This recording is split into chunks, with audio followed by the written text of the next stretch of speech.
So hello friends, आज हम आ गए हैं क्लास 10th की एक्सरसाइज 3.5 की तरफ। यहाँ इस पूरी एक्सरसाइज को हम इस एक वीडियो में कंप्लीट करेंगे और इसमें 4 क्वेश्चन है। चारों क्वेश्चन को बहुत ही आसानी से सॉल्व करेंगे और आई होप इस वीडियो को देखने के बाद आपके सारे के सारे डाउट क्लियर होने वाले हैं और इस तरह के कोई से भी क्वेश्चन आप बहुत ही आसानी से कर सकते हो। देखिए, हमने पहली एक्सरसाइज पढ़ी, उसमें ग्राफिकल तरीके से हमने सोल्यूशन करे। हमने दूसरी एक्सरसाइज पढ़ी जिसमें हमने सब्स्टिट्यूशन मेथड लगाया। हमने फिर तीसरी एक्सरसाइज पढ़ी जिसमें हमने एलिमिनेशन मेथड लगाया। इसी तरीके से हम आगे बढ़ते हुए आ रहे हैं और आज हम पढ़ेंगे इसमें क्रॉस मल्टीप्लिकेशन मेथड। इस पूरी एक्सरसाइज में क्रॉस मल्टीप्लिकेशन मेथड का यूज होगा और बहुत ही आसानी से आप उसे सीखने वाले हो। आइए चलो देखते हैं, बिना वक्त को गवाए क्वेश्चन की तरफ चलते हैं।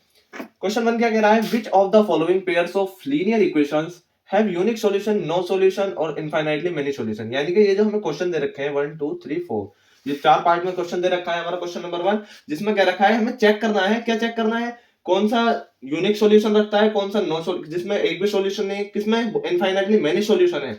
इन case there is a unique solution, जिसमें यूनिक सॉल्यूशन हो, जो सा केस बने हमारा यूनिक सॉल्यूशन का, find it by using cross multiplication method. उसे किससे फाइंड करना है? हमें क्रॉस मल्टीप्लिकेशन मेथड से फाइंड करना है। कुछ नहीं करना, सिर्फ ये बताया है कि ये कह रहा है क्वेश्चन नंबर 1 में कि ये वाली जो इक्वेशन दे रखी है, ये वाली जो दे रखी है, ये वाली जो दे रखी है, ये वाली जो दे रखी है, इनके बताओ कि इनके क्या सॉल्यूशन है या नहीं है या कितने हैं। यानी कि एक है तो बताओ, और बहुत सारे हैं तो बताओ, और क्या क्या रखा है कि कोई नहीं है तो बताओ। तो ये हमने चेक करना सीख लिया था पीछे एक्सरसाइज में। कैसे चेक करते थे हम? a1/a2 equal to b1/b2 equal to c1/c2, इस तरीके से चेक करा करते थे। पैरेलल निकाला करते थे, यूनिक निकाला करते थे। जिन बच्चों ने वो एक्सरसाइज नहीं देखी वो जाकर देख लें, उसके डाउट वहां क्लियर हो जाएंगे। बाकी मैं इस एक्सरसाइज में भी कोशिश करूंगा आपके डाउट को क्लियर करने की। आए चलते हैं क्वेश्चन नंबर 1 के फर्स्ट पार्ट की तरफ। आंसर क्या क्या रखा है? पहले क्वेश्चन उतार लेते हैं हम। x minus 3y minus 3 equal to 0, 3x minus 9y minus 2 equal to 0। ठीक है, ये दे रखा है हमें। अब हमें क्या करना है? हमें चेक करना है इनफाइनाइटली मेनी सॉल्यूशन है इसके, यानी कि बहुत सारे सॉल्यूशन है इसके। x और y की वैल्यू कितनी? बहुत सारी आएंगी। या एक ही सॉल्यूशन है, x और y की वैल्यू एक ही आएंगी, या फिर इन नो सॉल्यूशन, कोई भी वैल्यू नहीं आएगी। ये चीज हमें चेक करनी है। तो हम क्या करते थे? a1/a2 equal to b1/b2 equal to c1/c2। अगर ये कंडीशन होती थी हमारी, तो इस कंडीशन में क्या होता था? हमारी जो लाइंस होती थी, जो ग्राफिकली हम लाइन शो किया करते थे, ग्राफिकली लाइन शो किया करते थे, यानी कि एक इक्वेशन, एक इस वाली इक्वेशन की लाइन आती थी और एक इस वाली इक्वेशन की लाइन आती थी, जैसे भी आती थी। ठीक है, तो वो लाइनों को हम बिना शो किए, हम पहले इससे पता लगा लिया करते थे कि वो लाइनें एक दूसरे को इंटरसेक्ट करेंगी, यानी कि काटेंगी एक पॉइंट पे या नहीं, या फिर पैरेलल जाएंगी दोनों की दोनों लाइनें, या फिर दोनों की दोनों लाइनें कहीं नहीं मिलेंगी, यानी कि कोइंसिडेंट होगा जिसका कोई सॉल्यूशन नहीं होगा। एक ही लाइन पर दोनों लाइनें शो होंगी, एक ही लाइन पर दोनों लाइनें शो होंगी। ठीक है, तो कैसे पता करते थे हम? देखिए, ये वाली जो सिचुएशन होती थी a1/a2 equal to b1/b2 equal to c1/c2, ये किसमें होती थी? कोइंसिडेंट के लिए होती थी। कोइंसिडेंट, ठीक है, कोइंसिडेंट के लिए होती थी।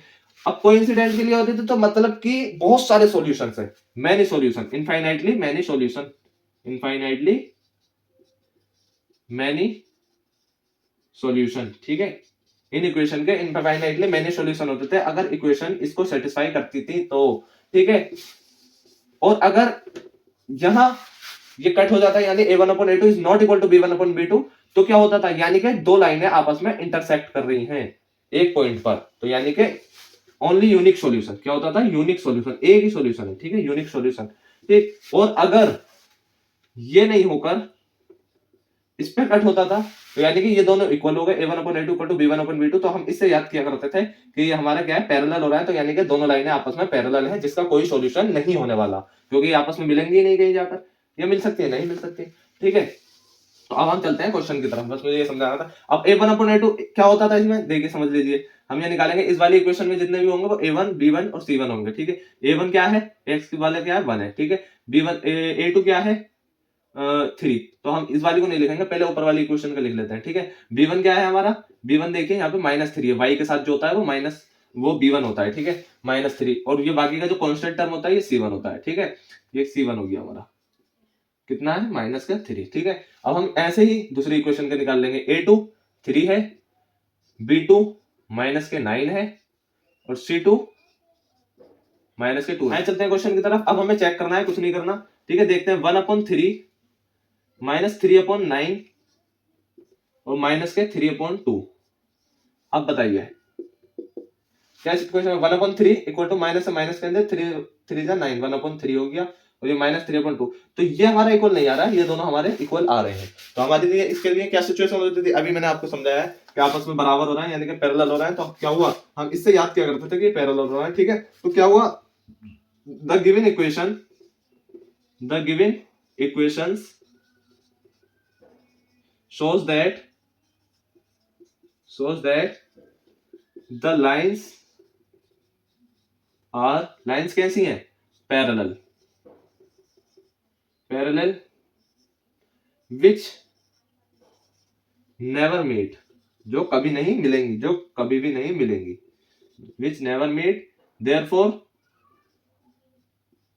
no solution, यानी कि कोई इसका सॉल्यूशन नहीं होने वाला, ठीक है। लाइंस कैसे जाएंगे, पैरेलल जाएंगे तो कहीं मिलेंगी नहीं, मतलब नहीं मिलेंगी तो इस इक्वेशन का कोई सॉल्यूशन नहीं होगा, ठीक है। ये हमने कर लिया, आई होप यहां तक आप समझ चुके हो। इसी तरीके से हम दूसरे को करेंगे 2x। अब मैं थोड़ा स्पीड में चलूंगा, पहले क्वेश्चन को आप बहुत ध्यान से देखा करें मेरी एक्सरसाइज के, ठीक है। क्या करना है, अब हमें कुछ नहीं करना, a1/a2 b1/b2 चेक करना है। कैसे करना है, 2/3 1/2 5/8 क्या ये इक्वल है। देखिए ये पहले वाला ही गलत हो गया, जब पहले वाला गलत हो गया तो हम समझ गए ये दूसरा वाला गलत हो गया, इससे कोई मसला नहीं है। जब हमारा पहला वाला ही गलत हो जाता है, मैंने अभी आपको समझाया था, जब हमारा पहला वाला ही गलत हो जाता है तो यानी कि यूनिक सॉल्यूशन है। क्या है, यूनिक सॉल्यूशन। लाइंस आपस में क्या कर रही है, इंटरसेक्ट कर रही है। तो एक पॉइंट पे इंटरसेक्ट कर रही है, एक पॉइंट पे वो लाइंस दो, जो एक लाइन इसकी बनेगी एक लाइन इसकी बनेगी, सही है। दोनों लाइनें एक पॉइंट पे इंटरसेक्ट करेंगी, जो वो पॉइंट आगा मान लीजिए 2,3, तो ये हमारा क्या हुआ, सॉल्यूशन हुआ। यानी x की वैल्यू 2 होगी, y की वैल्यू 3 होगी। ये मैंने एग्जांपल के लिए बताया आपको, ठीक है। तो बस अब कुछ नहीं करना, हमने ये शो कर दिया a1/a2 is not equal to b1/b2। So the lines are intersect each other at exactly at a point, ठीक है। इतना लिखने के बाद it has a unique solution. अब हम सॉल्यूशन करेंगे, कैसे करना है, क्रॉस मल्टीप्लिकेशन मेथड से हमें इसे करना है। क्रॉस मल्टीप्लिकेशन क्वेश्चन का मेन पार्ट, पूरी एक्सरसाइज का मेन पार्ट है क्रॉस मल्टीप्लिकेशन मेथड। अब हम अप्लाई करेंगे cross multiplication method, applying cross multiplication method. अब क्रॉस मल्टीप्लिकेशन मेथड के लिए आपको कुछ नहीं करना, सिर्फ एक फॉर्मूला है, उसे आपको याद करना है। और वो फॉर्मूला याद होने के बाद आप हर क्वेश्चन को क्रॉस मल्टीप्लिकेशन मेथड के बहुत ही आसानी से अप्लाई कर सकते हो। मेरे साथ साथ याद करना, मैं आपको सिखाऊंगा कि कैसे उसे याद करना है। मैं बताऊंगा ही ऐसे क्रॉस मल्टीप्लिकेशन का मेथड का फॉर्मूला, जो आप देखते के साथ उसे सीख जाओ। कुछ नहीं करना, हमें दिख रहा है एक टर्म ये है, एक टर्म ये, एक्स और वाई। तो हमें लिखना है एक्स, ठीक है, फिर लिखना है वाई और फिर लिखना है हमें 1, ठीक है। इतना तो आपको याद रहेगा, ठीक है, इतना तो आप जानते हो। अब इनके अपॉन में क्या करना है, ठीक है, इन्हें आपस में बराबर कर देना है। आपस में क्या कर देना है, बराबर कर देना है। सिर्फ इनके अपॉन में क्या डालना है, उस चीज पर आप गौर करें। हमें 1 के नीचे से शुरू करना है। गिनती कहां से शुरू होती है, 1 के नीचे से। हम ये जानते हैं ये क्या है, 1 है। इस फॉर्मूले को याद करें, ठीक है। 1 के नीचे से ए बी बी सी सी ए। हमने क्या करा, कुछ नहीं करा, सिर्फ 1 वाले से शुरुआत करी। हमने लिखा ए बी बी सी ए। अब हमें आगे क्या करना है, इनके बीच में सबके माइनस के निशान लगा देने हैं, तीनों के अपन वाला, ठीक है। अब इनकी नंबरिंग कर देनी है। कैसे करनी है, देखें 1 2 2 1 1 2 2 1 1 2 2 1। फॉर्मूला हो गया आपका तैयार।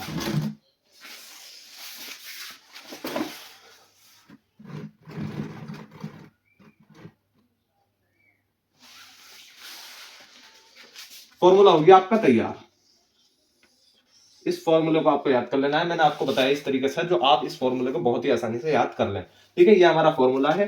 अब हमें इसे इसमें अप्लाई कर देना है और हमारी एक्स और वाई की वैल्यू बहुत ही आसानी से निकल आएगी। अब सवाल ये उठता है कि A1 A2 B1 B2 और C1 C2 क्या है, ये क्या है। तो हमें इसके लिए अभी हमने समझ चुके हैं कि A1 हमारा क्या है, B1 हमारा क्या है, C1 हमारा क्या है, C2 हमारा क्या है, ठीक है। वो हमने अभी निकाल लिया था, ठीक है। थर्ड पार्ट की तरफ चलते हैं। 3/6 डायरेक्ट में कर रहा हूं, ठीक है। 3/6 -5/-10 एंड 20/40 क्या ये देखें इक्वल है। ये क्या बनेगा, 1/2 माइनस के 5 माइनस से माइनस कैंसिल, 1/2 20 से 1/2। तो ये इक्वल आ रही है सब, तो therefore a1/a2 b1/b2 c1/c2 equal है, जैसे कि मैंने आपको समझाया। देयरफॉर दे हैव इनफाइनाइटली, क्या इक्वेशंस क्या रखनी है, इनफाइनाइटली मैनी सॉल्यूशन। ठीक है, बस इतना आपको लिख देना है। हमसे क्या कहा था, यूनिक सॉल्यूशन हो तब क्रॉस मल्टीप्लिकेशन मेथड से फाइंड करो। ये क्या है, हमारा कोइंसिडेंट है, तो ये इनफाइनाइटली मैनी सॉल्यूशन रखेगा। फोर्थ पार्ट पे आ जाते हैं। x - 3y - 7 = 0, 3x - 3y - 15 = 0। कुछ नहीं करना, इसमें भी 1/3 कर दिया, -3/-3 कर दिया, -7/-15 कर दिया। ठीक है, 1/3 -1, ठीक है, 3 बन जाए 3, तो माइनस का 1 आएगा, जो कि नॉट इक्वल आ गया। बस हम समझ गए क्या है, the lines intersect each other at exactly point, यानी एक एग्जैक्टली पॉइंट पे, एक पॉइंट पर क्या करेंगी, लाइंस कट करेंगी। So it has a unique solution. क्या, ये यूनिक सॉल्यूशन, एक सॉल्यूशन रखेंगे। अब हम इसे क्रॉस मल्टीप्लिकेशन मेथड से फाइंड करेंगे।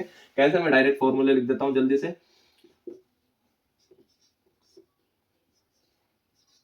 आप मेरे साथ साथ लिखिए, ठीक है। a1 b2 minus a2 b1, ठीक है। ये तो आपसे करना था, क्या करना है डायरेक्ट। अब मैं उसी तरीके से बताता हूँ ताकि आपके याद भी हो जाए। BC BC CA CA 1 2 2 1 1 2 2 1, ठीक है। बहुत ही आसानी से हमने यहाँ पे इसे लिख दिया। अब क्या करना है, फॉर्मूला अप्लाई कर देना है। पहले निकालना है A1 क्या है हमारा 1, B1 क्या है हमारा -3 एंड C1 क्या है हमारा -7, ठीक है। A2 क्या है हमारा 3, B2 क्या है हमारा -3 एंड C2 क्या है हमारा -15। क्या करना है, डायरेक्ट वैल्यू पुट कर देनी है। x/b1 c2, b1 -3 c2 -15, ठीक है। माइनस एज इट इज ऐसे लगा दिया। b2 c1, सॉरी इसमें बीच में माइनस लगाना भूल गया था, ठीक है। b2 c1, b2 क्या दे रखा है -3, b2 -3 दे रखा है, ठीक है। और c1 क्या दे रखा है हमें -7। आई होप यहाँ तक आप समझ चुके हो। y क्या करेंगे, c1 c2 c1 a2, sorry c1 a2 c1 a2 -7 और 3। बहुत ही ध्यान से आपको करना है। देखिए मैं भी कंफ्यूज हो गया था अभी। c1 -7 हो गया, ठीक है। a2 3 हो गया, ठीक है। एग्जाम में भी आपको ध्यान से करना है, एक वैल्यू गलत पुट करने की देर है, क्वेश्चन पूरा गलत हो जाएगा, ठीक है।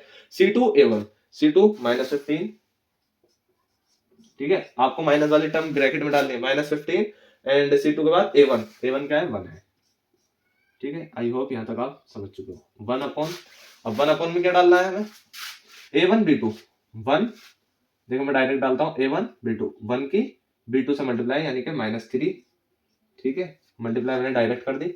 और -a2 b1, a2 क्या दे रखा है हमें 3 और b1 क्या दे रखा है हमें -3, तो 3 3 9, वो भी -9, 3 3 9, वो भी -9 अंदर आएगा ब्रैकेट में, ठीक है। आई होप यहाँ तक आप समझ चुके हो। बस कुछ नहीं करना, आप सोल्व कर देना है डायरेक्ट।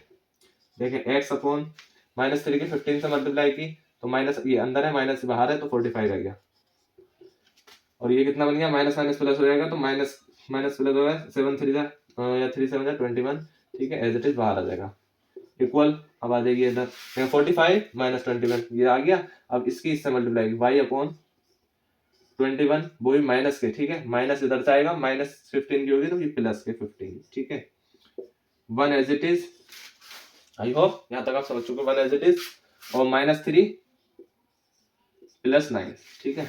बस कुछ नहीं करना, अब आपको सॉल्व कर देना है। देखिए मैं रफ करके डायरेक्ट करता हूँ यहाँ पे। अब हमारा ये आ गया x/45 - 21, y/-21 + 15, 1/-3 + 9। कुछ नहीं करना, सिंपली सॉल्यूशन इसका निकाल देना है। 45 - 21 कितना आ गया 24, एंड y/-21 + 15 माइनस होगा, जाहिर सी बात है, माइनस प्लस क्या होता है, माइनस होता है, तो क्या आ जाएगा 1/6, ठीक है। वो भी किस चीज के आएंगे, माइनस का 6, ठीक। ये एज इट इज प्लस का 6 आएगा, ठीक। आई होप यहाँ तक आप समझ चुके हो।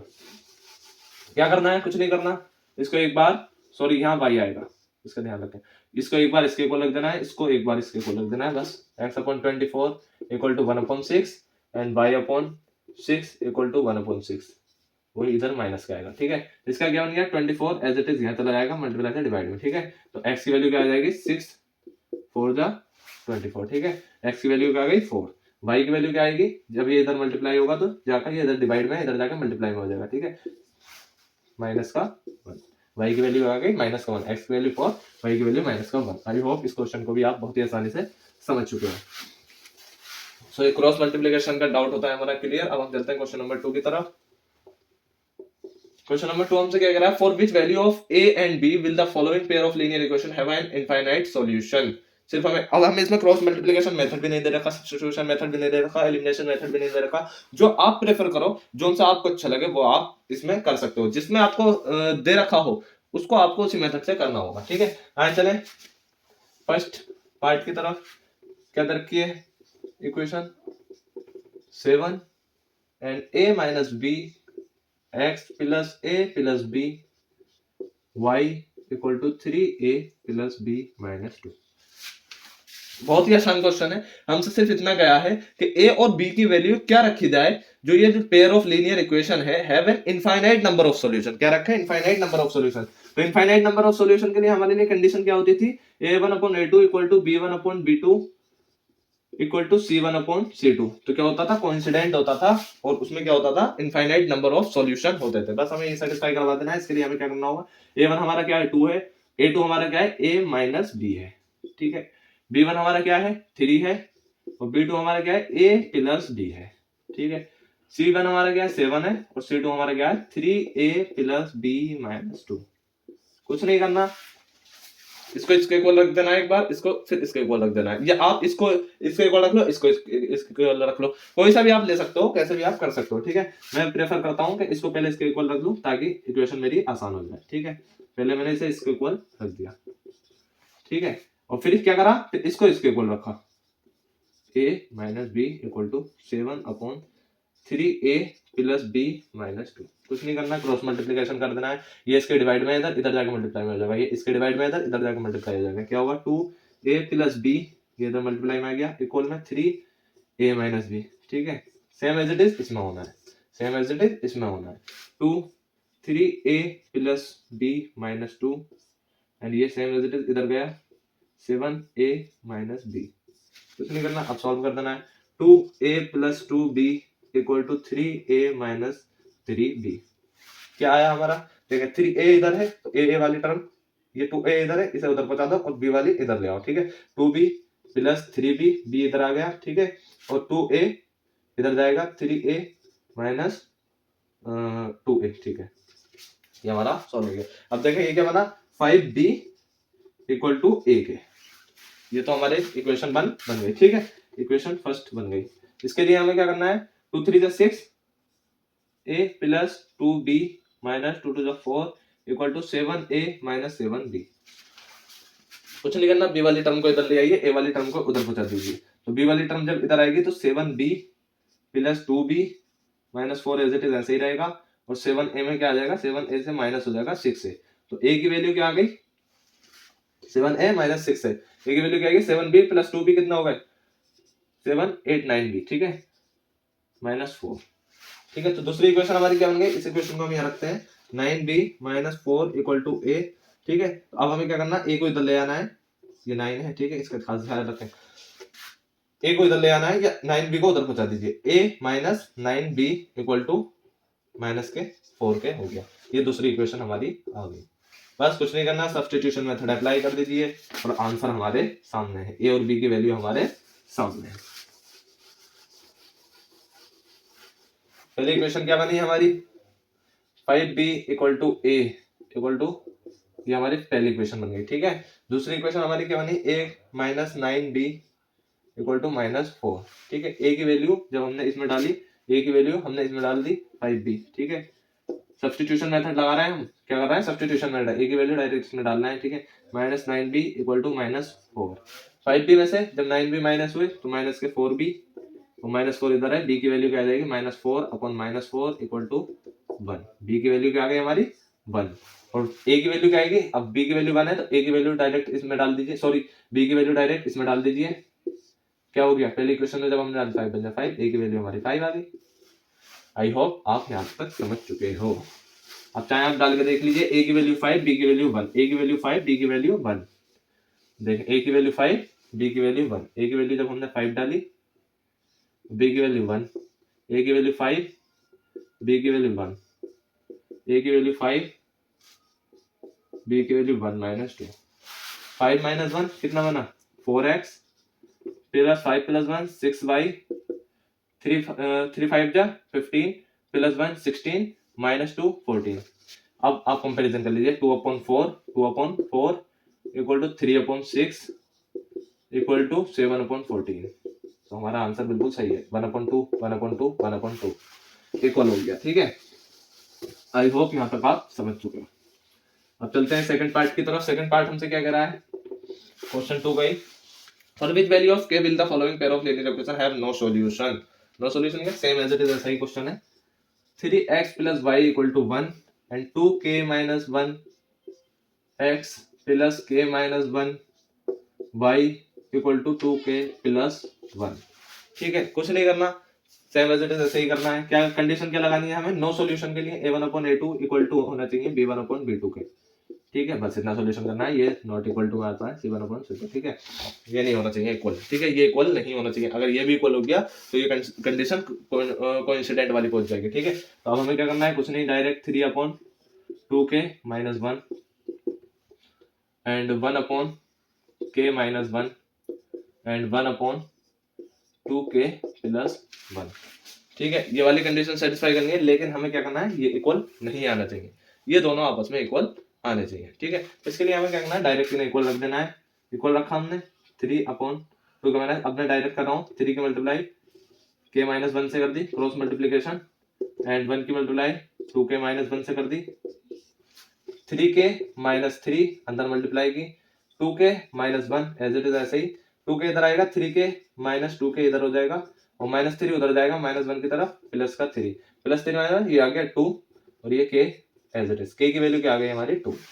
ठीक है, आई होप यहाँ तक आप समझ चुके हो। क्वेश्चन नंबर 2 का सेकंड पार्ट भी होता है हमारा कंप्लीट। अब हम चलते हैं क्वेश्चन नंबर 3 की तरफ। क्वेश्चन नंबर 3 भी बड़ा ही इजी है। Solve the following pair of linear equation by the substitution and cross multiplication method. बस बहुत सिंपल है, सब्स्टिट्यूशन मेथड आपसे आता है, क्रॉस मल्टीप्लिकेशन मेथड भी आपसे आता है। अब बच्चे कहेंगे सब्स्टिट्यूशन मेथड सर आपने सिखाया नहीं, तो सब्स्टिट्यूशन मेथड मैं आपको बता दूं, मैंने जो पिछली एक्सरसाइज बनाई है उसमें सब्स्टिट्यूशन मेथड आपका रहेगा, आप वहां जाकर देख सकते हो इससे पिछली एक्सरसाइज में। ठीक है, 8x plus 5y equal to 9, 3x plus 2y equal to 4। तो हम पहले से सब्स्टिट्यूशन मेथड से करते हैं। सब्स्टिट्यूशन मेथड क्या होता था, हम x की वैल्यू फाइंड करते हैं एक इक्वेशन से। ये इक्वेशन 1 मान लो, ये इक्वेशन 2 मान लो। तो इक्वेशन 1 ली हमने, x की वैल्यू कैसे निकालते हैं हम, 9 के इधर 5 गया, ठीक है, और 8x इसके डिवाइड में आ गया, इधर मल्टीप्लाई में, ये x की वैल्यू हमारी निकल आई। ठीक है, हमने कुछ नहीं करा, इसे उठा के इधर पहुंचा दिया, 8 को इसके डिवाइड में लिया है, x हमारा एज इट इज यहाँ रहेगा। अब x की वैल्यू को हम पुट करते हैं इक्वेशन किसमें, सेकंड में। बस हमारा आंसर निकल गया। x की वैल्यू हमने इसमें पुट किया, तो हमें क्या कैसे करना है पुट, 3x की जगह हमें पूरा ये पार्ट रख देना है। ठीक है, क्योंकि x के इक्वल है ये, 9 minus 5y upon 8 plus 2y। अब हमें पूरी इक्वेशन एज इट इज ऐसे ही लिख देनी है दूसरी वाली। ठीक है, 3 9 जा 27, 3 5 जा 15y, 8 नीचे है तो 8 के एलसीएम लेके हम डायरेक्ट इसका एलसीएम लेंगे, नीचे 1 है। ठीक है, एलसीएम लेंगे, 1 8 को कितने टाइम में काटेगा, 8 टाइम में, तो 8 की मल्टीप्लाई में डायरेक्ट ऊपर कर दूंगा, 8 2 जा 16y, और 8 को अब मैं डायरेक्ट इधर 14 की तरफ पहुंचा दूंगा, मल्टीप्लाई में, इधर डिवाइड में है, इधर जाके मल्टीप्लाई में हो जाएगा। आई होप यहाँ तक आप समझ चुके हैं। y की वैल्यू निकल आई, y की वैल्यू हमें इसमें पुट करनी है, इस इक्वेशन में पुट कर दो, या फिर देखें इस इक्वेशन में, इन दोनों में से कोई सी इक्वेशन में भी आप पुट कर दीजिए y की वैल्यू, x की वैल्यू आपकी बहुत आसानी से निकल आएगी। ये होता है हमारा सब्स्टिट्यूशन मेथड। और अब हमें क्रॉस मल्टीप्लिकेशन मेथड को करना है, तो क्रॉस मल्टीप्लिकेशन मेथड तो आपको से आता ही है, मैंने आपको करवा दिया, और ये क्वेश्चन मैं आपके लिए छोड़ता हूँ, ये एज अ होमवर्क है। आप क्रॉस मल्टीप्लिकेशन मेथड इस पे अप्लाई करिए, अपने आंसर शीट में चेक करिए कि आंसर बिल्कुल सही है या नहीं है। अब हम चलते हैं क्वेश्चन नंबर 4 की तरफ। तो स्टूडेंट्स, अब हम आ गए क्वेश्चन नंबर 4 की तरफ। अब हम क्वेश्चन नंबर 4 को सॉल्व करेंगे। आप कहोगे कि ये क्वेश्चन तो आपने पूरा लिखा ही नहीं, तो मैं आपको बता दूं कि वो क्वेश्चन अगर मैं लिखता तो पूरा बोर्ड की जगह घेर लेता है, इसलिए मैं क्वेश्चन को बुक से बोलूंगा और आपको उस क्वेश्चन को समझना है। और मैं गारंटी देता हूं, अगर आप पिछली एक्सरसाइज को देखकर आए हो तो ये क्वेश्चन नंबर 4 आपको बहुत ही ज्यादा इजी लगने वाला है, और मेरे ख्याल से आप इसे खुद से भी सॉल्व कर लो, और कुछ बच्चों ने कर भी लिया होगा जो बच्चे पीछे देख कर आए हैं। तो आए चलते हैं क्वेश्चन नंबर 4 की तरफ बिना वक्त गवाए। फर्स्ट पार्ट को हम सॉल्व करेंगे आंसर। ठीक है, मेन पार्ट सिर्फ इक्वेशन बनाना होता है इसमें। ठीक है, पेयर बना लिया इक्वेशंस का, बस फिर तो हमें एलिमिनेशन मेथड या सब्स्टिट्यूशन मेथड या क्रॉस मल्टीप्लिकेशन मेथड से सॉल्व कर लेना होता है। ठीक है, a part of monthly hostel charges is fixed and the remaining depends on the number of days. ठीक है, क्या कह रहा है, एक हॉस्टल का चार्ज है, ठीक है, जिसमें एक तो चार्ज उसका फिक्स्ड है, बाकी नंबर ऑफ डेज पर डिपेंड्स करता है। तो हमें क्या कर लेना है, सिर्फ लेट अस एज्यूम, इसी से हमें अंदाजा लगा लेना है, let us assume fixed charge, आप डिटेल में भी लिख सकते हो, hostel the fixed charge for a hostel, मैं सिर्फ फिक्स्ड चार्ज लिखूंगा, चार्ज फिक्स्ड चार्ज कितना है x, and charge depends on one day, one day पे चार्ज कितना डिपेंड, हमने वाई मान लिया, ठीक है, वाई मान लिया। अब हमारा आगे क्या क्वेश्चन कह रहा है, when a student at A, student का क्या नाम है ए, ठीक है, takes food for 20 days he has to pay, यानी 20 दिन के लिए उसने लिया तो उसने 1000 पे करे, ठीक है। तो हमारा उसमें क्या हुआ, अब हमें क्या करना है, अकॉर्डिंग टू क्वेश्चन हमें एल्जेब्रिकली इस क्वेश्चन को ड्रॉ करना है अकॉर्डिंग टू क्वेश्चन, ठीक है। क्या कहा हमसे, ये टेक्स फूड 20 दिन के लिए जब हमसे लिया तो एक तो उसका चार्ज एक्स फिक्स्ड चार्ज होगा उसमें इंक्लूड, ठीक है, बाकी नंबर ऑफ डेज पे डिपेंड होगा, जो कि 20 दिन है हमारे, क्या दे रखा है 20 दिन है, और वाई हमारा एक दिन है, ठीक है, 20 की मल्टीप्लाई जब हमने एक से करी तो 20 दिन का चार्ज हमारा निकल गया, यानी कि चार्ज ये एक दिन का कितना है वाई है, ठीक है, तो 20 दिन का कितना हो गया 20 इंटू वाई, ठीक, इक्वल टू 1000। इसमें हमारा क्या इंक्लूड था, हमारा इसमें चार्ज भी, फिक्स्ड चार्ज भी इंक्लूड हो गया और 20 दिन का चार्ज भी इंक्लूड हो गया। आई होप यहां तक आप समझ चुके हो। सिमिलरली हमें क्या करना है, दूसरी सिचुएशन को ड्रॉ कर देना है, whereas a student B who's take food for 26 days, तो उसका भी एक तो फिक्स्ड चार्ज इंक्लूड होना है इसमें, ठीक है, प्लस में 26 डेज का चार्ज इंक्लूड होना है, ठीक है, दोनों चार्जों को मिला के कितना हुआ, उसने कितने पे करे 11,080, ठीक है। बस अब आपको कुछ नहीं करना, सीधे आपको इस पे मेथड अप्लाई कर देना है। अब मैं आपको बताता हूँ एक चीज इन क्वेश्चनों में बहुत ज्यादा समझने की, देखें अगर आप इस पे सब्स्टिट्यूशन अप्लाई करोगे, इसे इधर ले जाओगे तो कैलकुलेशन बहुत टफ हो जाएगी। 1000 इसमें मल्टीप्लीकेशन आपको डिवाइड करना पड़ेगा, प्लस करना पड़ेगा, माइनस करना पड़ेगा, ठीक है। आप इसमें क्रॉस मल्टीप्लीकेशन लगाओगे, उसमें भी आपको A1 A2 उसमें भी बहुत सारे झंझट आपको करनी पड़ेगी, बहुत सारी कैलकुलेशन आपको करनी पड़ेगी। लेकिन एलिमिनेशन मेथड से आप इसे बहुत आसानी से सॉल्व कर सकते हो, क्योंकि एक्स से एक्स कट जाएगा तो हम इसे बहुत आसानी से सॉल्व कर लेंगे। तो हम इसे मानते हैं इक्वेशन 1, इसे मानते हैं इक्वेशन 2। बस अब हमें कुछ नहीं करना, apply elimination method, apply elimination method, subtract equation first from equation second, second equation से फर्स्ट को माइनस कर देना है, ठीक है, जिससे हमें माइनस का पता नहीं चलेगा। ये भी आप अंदाजा लगा लिया करो, जब आप 20 में से माइनस के ये 26 को माइनस करोगे तो माइनस में आएगा, लेकिन हमने सेकंड इक्वेशन में से फर्स्ट को माइनस किया, जिससे हमारा माइनस का झंझट ही नहीं आने वाला, ठीक है। क्या करना है, x से हमारा x कैंसिल हो जाएगा, 26y में से हमारा 20y जब माइनस होगा तो कितना आएगा, हम कैसे करते हैं माइनस इक्वेशन को, देखें राइट लेफ्ट हैंड साइड को लेफ्ट हैंड साइड से माइनस करते हैं, राइट हैंड साइड को राइट हैंड साइड से माइनस करते हैं, ठीक है। तो हमारा 26y में से 20, ये मैंने पीछे भी एक्सरसाइज में करवा रखा है, एलिमिनेशन मेथड भी, सब्स्टिट्यूशन मेथड भी, क्रॉस मल्टीप्लिकेशन मेथड इस वाली एक्सरसाइज में आपको करवा दिया है, आप पीछे जाएं और अपने सारे के सारे डाउट वहां क्लियर कर सकते हो, ठीक है। इसमें जब मैंने माइनस किया तो ये कितना बना, 6y इक्वल टू 11,080 में से 1000 माइनस, सॉरी 1180 में से 1000 माइनस होगा तो कितना बनेगा, ओनली 180, ठीक है। जब हमने इसे माइनस किया तो y की वैल्यू हमारी कितनी आसानी से 30 निकल गया है। अब सिर्फ हमें कुछ नहीं करना, y की वैल्यू 30 यहाँ पुट कर दीजिए और सॉल्यूशन आपके सामने है। कैसे, x plus 20 into 30 equal to 1000, आप यहाँ भी पुट कर सकते हो, कोई मसला नहीं है। x प्लस जब इसकी मल्टीप्लाई आपने की तो 600 1000, ठीक है, x की वैल्यू क्या आ गई 1000 में से जब आप 600 इधर ले जाके माइनस करोगे तो 400 आपका आंसर आ गया। आई होप यहाँ तक आप समझ चुके हो। अब हम चलते हैं नेक्स्ट क्वेश्चन की तरफ। अब देखें मैं आपको सिर्फ इक्वेशन लिखवाऊंगा, बाकी आप खुद क्वेश्चन को सॉल्व करने की कोशिश करो, क्योंकि मैं आपसे पहले भी कहता हूँ कि जब आप मुझसे पढ़ रहे हो तो आप थोड़ा एक्टिव होकर बैठो, कॉपी पेन लेकर बैठो, जिससे आपके भी डाउट हाथों हाथ क्लियर होते चले जाए। बाकी क्वेश्चन आप मुझसे बहुत अच्छे समझ लोगे, लेकिन जब तक आप खुद से ट्राई नहीं करोगे तब तक आपको मजा नहीं आने वाला।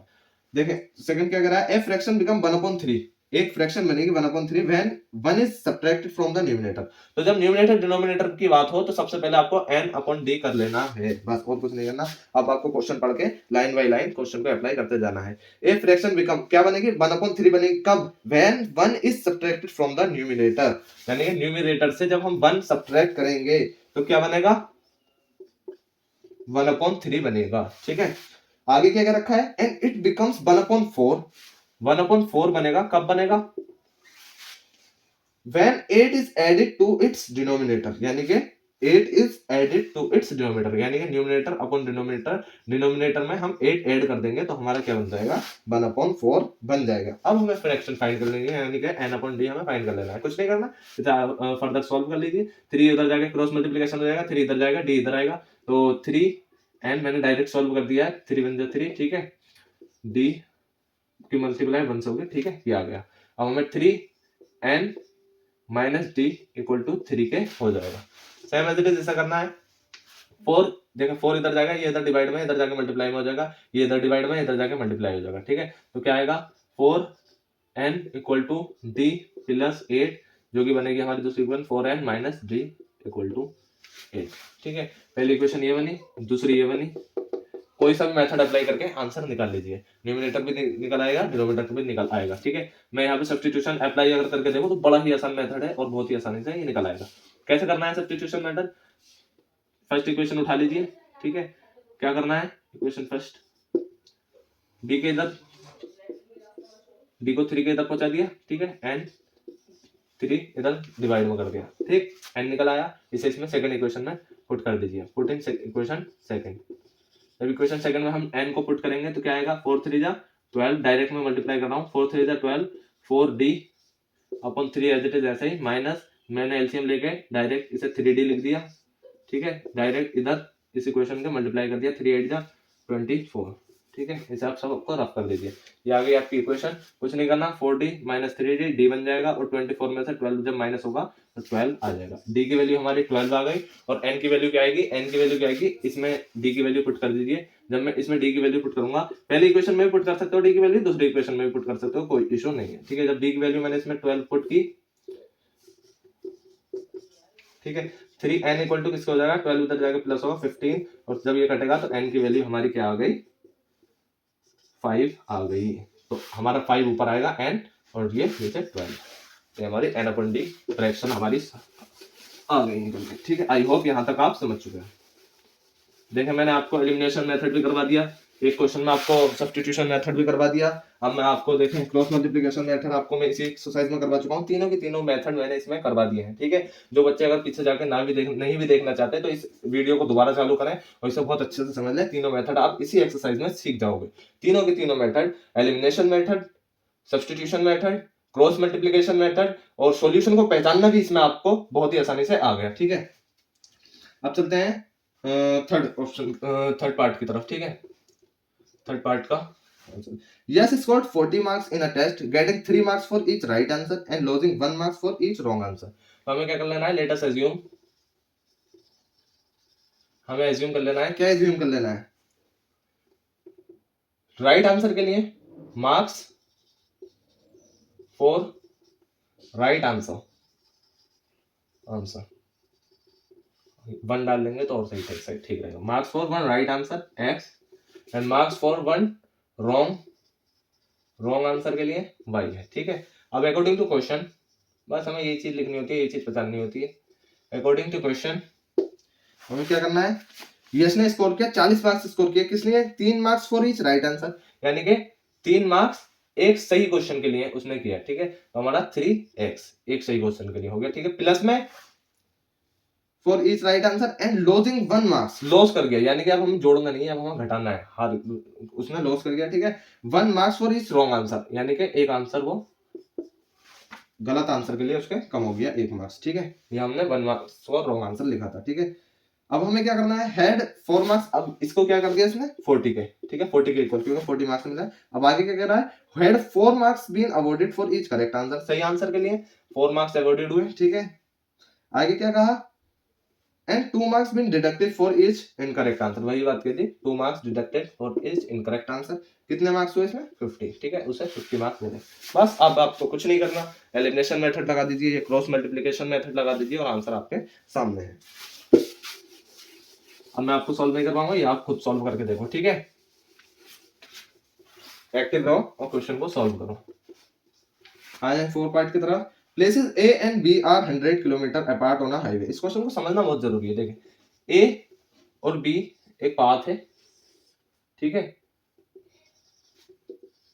कितना 100 किलोमीटर का, ठीक है। क्या क्या रखा है, places A and B 100 kilometre apart on a highway, one car start from A and another from B, यानी कि एक कार यहाँ खड़ी है, एक कार यहाँ खड़ी है, ठीक है।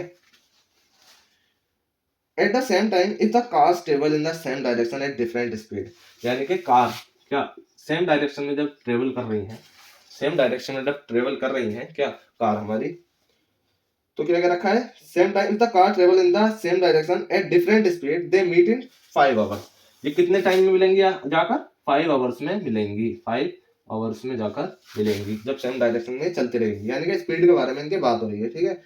They meet in 5 hour if they travels towards each other they meet in 1 hour, क्या अगर ये एक दूसरे के सामने, ये सेम डायरेक्शन में जा रही है, अभी एक दूसरे के सामने अगर चलेंगी तो ये कितनी देर में मिल जाएंगी, ये 1 आवर में, 1 आवर में मिल जाएंगे, ठीक है। बस इसमें इतना क्या रखा है।